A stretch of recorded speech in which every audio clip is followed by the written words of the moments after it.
आज विधानसभेमध्ये लक्षवेधीच्या माध्यमातून ज्या प्रकल्पग्रस्त भूमिपुत्रांनी आपल्या पिकत्या शेतजमिनी 50-60 वर्षापूर्वी सिडकोनी हस्तांतरित केल्या, मुंबईची गर्दी कमी होण्यासाठी नवी मुंबईची स्थापना केली, त्या प्रकल्पग्रस्तांच्या घरांना आणि अल्पदरातली जी लोक आहेत माथाडी मापाडी त्यांना घरांना नोटीस आलेल्या आहेत आणि त्या नोटिसांमुळे संपूर्ण नवी मुंबईमध्ये प्रकल्पग्रस्तांच्या घरांना नोटीस दिल्यामुळे लोकांमध्ये भीतीचं आणि दहशतीचं वातावरण निर्माण झालेलं आहे। या नव्या मुंबईच्या भूमिपुत्रांनी जमिनी दिल्यामुळे अनेक प्रकल्प नव्या मुंबईमध्ये आलेले आहेत।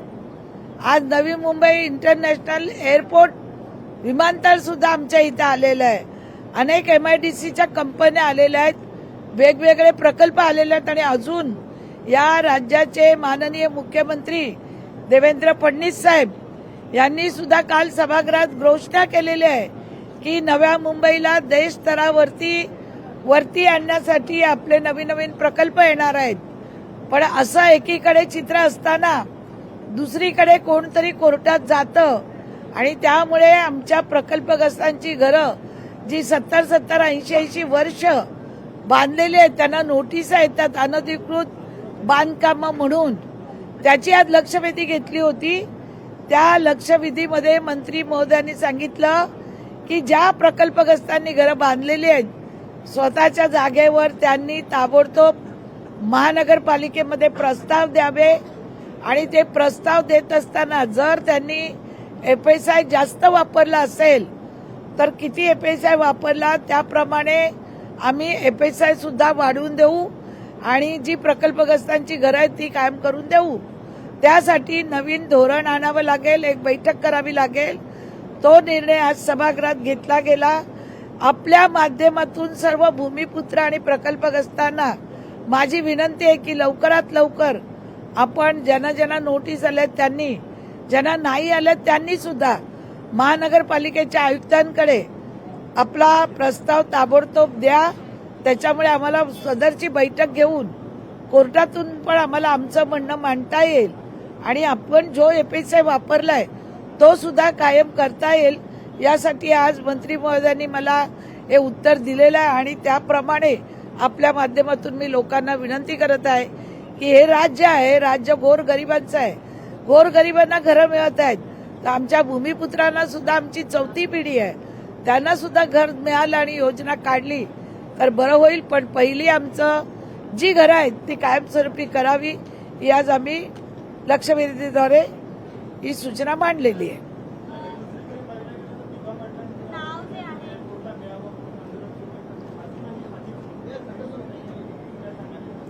माननीय राज्याचे मुख्यमंत्री देवाभाऊ देवेंद्र फडणवीसजी यांनी वेळोवेळी सांगितलेलं आहे, नाव होईल प्रोसिजरमध्ये आहे।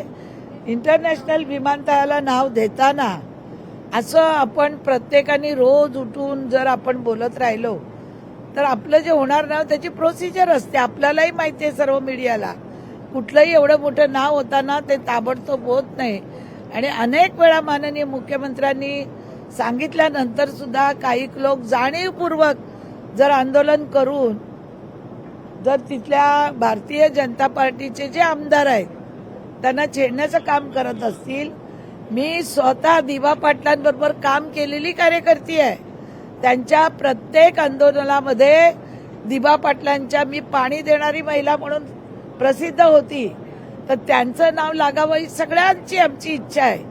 पण काही लोक वेगवेगळे आंदोलन करून दिशाभूल करण्याचं काम, क्रेडिट घेण्याचं काम करतात आहे। पण या राज्याचे माननीय मुख्यमंत्री थोडा उशीर जरी लागला तरी या नावावरती आपल्याला माहिती आहे दिल्ली दरबारामध्ये सुद्धा प्रस्ताव गेलेला आहे, त्याच्यावर चर्चा होईल, मान्यता घ्यावी लागेल सर्व खासदारांची, तिथल्या मंत्र्यांची आणि मगच हे नाव होईल। पण या नावाची प्रोसिजर सुरू आहे, गेले वर्ष झाले आम्ही त्याच्यासाठी पाठपुरावा करत आहोत आणि आम्हाला विश्वास आहे या राज्यावर आणि देशाच्या पंतप्रधानावर हे नाव निश्चित स्वरूपात होईल। पण लोकांनी सुद्धा विमानतळ झाल्यानंतर विमानं ही सुरू करायचीच असतात. ही सेवा आहे, ही सेवा बंद करता येत नाही. लोक जे म्हणतात आंदोलन करू, हे करू, ते करू, माझी सगळ्यांना विनंती आहे का निश्चित स्वरूपामध्ये दिबा पाटलांचं नाव आदरणीय यांचं दिलं जाईल, अशी आमची भावना आहे.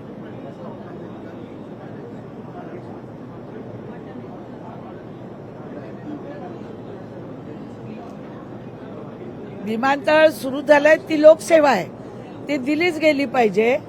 आणि हे कधी होईल काय होईल मी सांगू शकत नाही. मी काही भविष्य बघणारी कोणी भविष्यवाणी नाही. केंद्र शासनाच्याकडनं जेव्हा होईल, पण होईल असं माननीय मुख्यमंत्री वेळोवेळी आम्हाला बोललेले आहेत.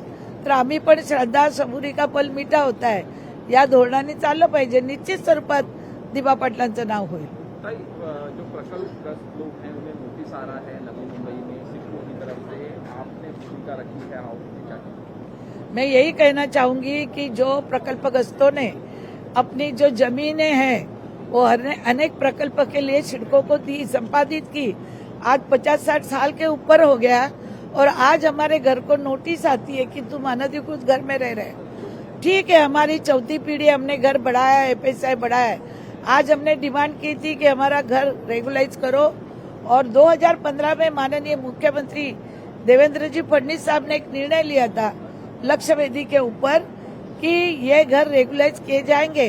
उसका जेआर नहीं निकला अभी तक, तो अभी वापस मीटिंग होगी ये 14 तारीख के पहले और उसमें जो भी भूमिपुत्र ने अपने मकान बढ़ाए उन्होंने प्रस्ताव महानगर पालिका के कमिश्नर के देना चाहिए और जितना भी एफएसआई बढ़ा है कुछ किया है वो भी रेगुलाइज करके उसके धोरणात्मक निर्णय के लिए बैठक होगी और उस बैठक में ये जो भूमिपुत्र और जो माताड़ी मापाड़ी है उनको एक दिलासा दिया जाएगा.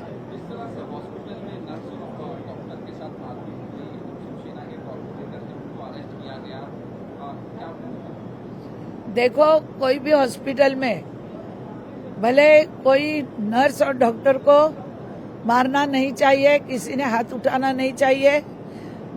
मुझे पता नहीं आप पूछ रहे हैं, मगर ये गलत बात है. जो हमको सेवा देते भगवान के बाद हम डॉक्टर को ही भगवान मानते हैं.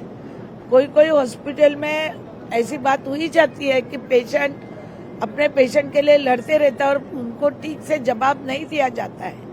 जब जवाब नहीं देता है तो पेशेंट पहले ही अपने माँ बाप बच्चा कोई भी बीमार रहता है उसके लिए पहले ही वो टेंशन में रहता है. उस टेंशन में वो कुछ गलत काम करता है, वो नहीं करना चाहिए. और सामने वाले ने भी इनको समझना चाहिए ये पेशेंट है, इनके घर का पेशेंट है.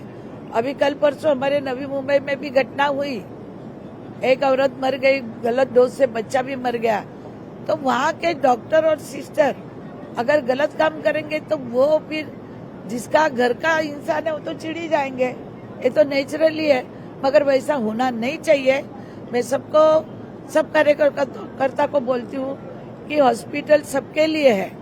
हम एक के लिए लड़ते हैं तो 10 पेशेंट अंदर बेचारे बीमार रहते, वो सेवा बंद कर देते, तो उन लोगों की क्या गलती है जो 10 सलाइन पे होते हैं. तो ऐसी घटना होनी नहीं चाहिए. ऐसे मैं आपके माध्यम से बोलती हूँ. बोला ना मैंने अभी. अच्छा, देखिए, इस राज्य के माननीय मुख्यमंत्री जी देवेंद्र फडणवीस साहब, उन्होंने इंटरनेशनल एयरपोर्ट दिबा पाटिल का नामकरण जो है उसका प्रस्ताव दिल्ली दरबार में दिया है. दिल्ली में सब खासदार मंत्री सब वहाँ के जो लोग हैं, वहाँ अभी माननीय हमारे देश के प्रधान आदरणीय नरेंद्र भाई मोदी जी, अमित शाह जी, उनको भी सब जाके मिलके आए हैं. प्रस्ताव के लिए प्रयास चल रहा है. कब तक होगा मालूम नहीं, मगर जरूर ये सरकार है वो दिबा पाटिल का नाम जरूर एयरपोर्ट को देगी, ऐसा हमको लगता है और होगा. लोकशाही मराठी ऐका, पहा, जागरूक रहा.